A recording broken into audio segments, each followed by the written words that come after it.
We all take it for granted, but we live in a time when there are so many ways to get around, like planes, trains, spaceships, cars that show up when you hit a button on your phones.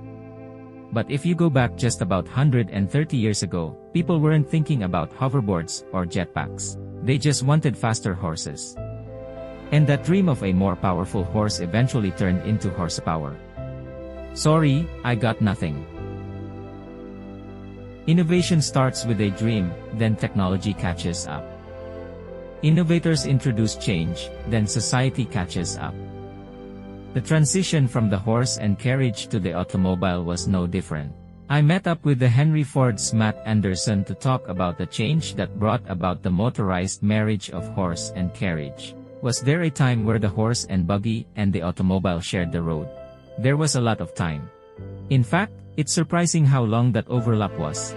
It wouldn't be unusual to see a horse-drawn vehicle on streets into the 1920s, particularly in rural areas.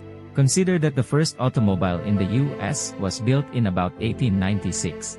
That means these modes of transportation shared space for about 1/4 of a century.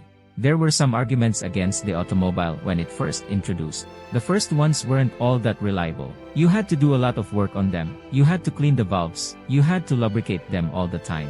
The odds were pretty good that it might break down on you if you're going for a drive. So what role did cost play in the transition from horse-driven vehicles to automobiles? It played a big role. It could cost up to $200 to feed a horse for a year, but you could drive a car on $35 worth of gas. Finally, the real turning point comes with this, the Model T, and soon after, the assembly line. The assembly line is sort of the death knell for the horse-drawn carriage and horse and buggy. The assembly line is the final nail in the coffin.